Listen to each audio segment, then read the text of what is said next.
Hello, and welcome to Catholicism in the Car. My name is Parker Zerbal.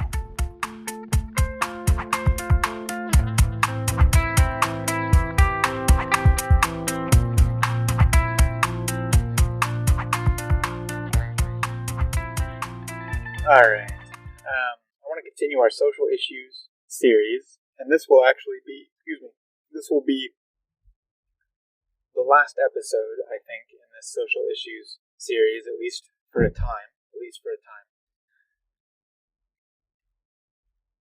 And this episode will be on transhumanism. Now, I mentioned last time that I don't know a lot about transhumanism other than the general premise that it's basically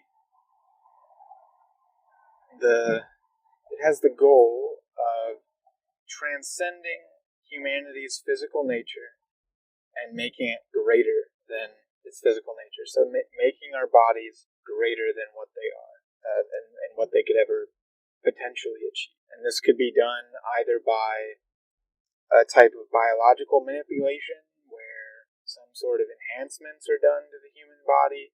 I mean, steroids could be considered a very banal version of transhumanism. And not to say that steroids are inherently bad, but it's when you take it past.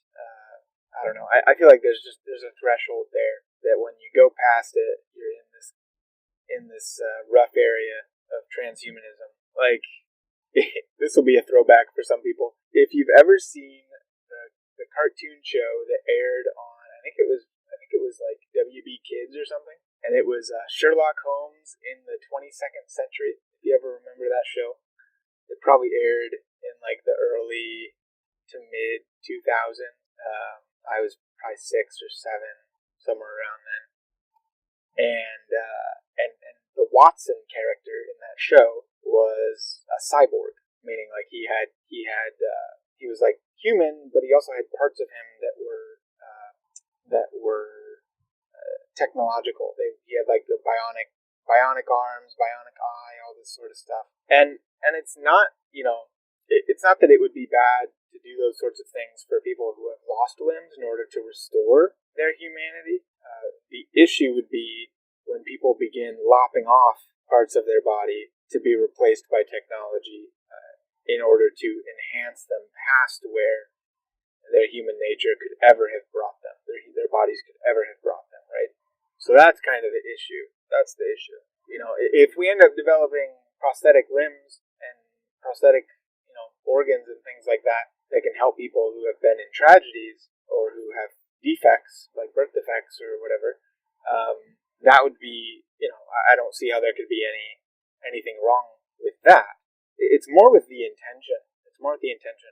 Are you trying to restore the person's humanity to them, or are you trying to transcend the person's humanity? And this transcending of the person's humanity is what's called what would be called transhumanism. And I really think that it is the end goal of a lot of these things that are going on with homosexuality and transgenderism. I think the end goal is this sort of transhumanism. And we see it already with the transgender movement, people lopping off parts of their body in order to change what they are, basically, in order to change reality. So, and again, I've talked about this, but it's good to get to the root of these sorts of problems. The root of it is that people no longer believe in our physical natures, our physical bodies, as indicative, as pointing towards how we should act or how we should live, right? People are no longer reading the map of creation in order to find out how human beings should live their lives. They're reading the map of creation in order to take hold of it, in order to control it, in order to enhance it. And that's where a lot of these issues come in. Not that necessarily it's wrong for human beings to take control of their environment, to try to make their environment better, more conducive to human flourishing, but it's when we try to transcend our environment, when we try to transcend nature and make nature better, I think is when we get into issues. And it it all hinges upon this idea that our bodies no longer point us towards how we should live our lives. Our bodies are no longer useful in that regard, and I think that's really sad. That's ultimately it ends up people begin living in these sort of fantasy worlds, and they try. People are trying to create a sort of utopia where we are no longer bound by the natural world. And the thing about utopias is that they don't exist, and they never will, at least on this side of the creation of the new heavens and the new earth. Because even in heaven isn't utopia in the fullest sense, because human beings in heaven don't have their bodies, and our bodies are an essential part of our human nature to be what we are. So heaven is, it's good. It's at least for the form of what we are, the form of our bodies, our soul. Heaven is a utopia, but not for our entire human nature. Heaven is not a utopia for our entire human nature. All right. So next time, this is kind of a short episode. Next time, I want to go into the topic of utopianism.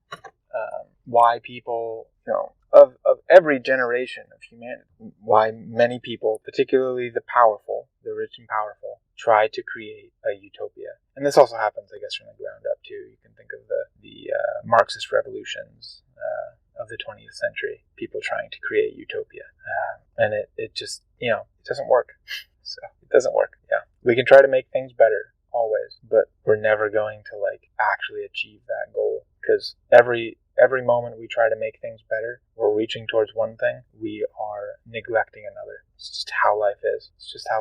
So anyway, next time we'll talk about utopianism, and I think it's quite a pertinent topic for a lot of reasons today. So this will be the last episode in our social issues series. You could potentially say utopianism is a social issue, but I'm gonna take it out of this series and make it something on its own, because it's more of a political, economic issue than anything else, and a philosophical issue than anything else. So, all right, thanks. Oh, real quick, please feel free to subscribe to any of my podcasts on any of the podcast players. Find me on YouTube. Please subscribe. Like me on Facebook, like the Catholicism Car channel on Facebook, Twitter, Instagram. We're all there. Catholicism Car.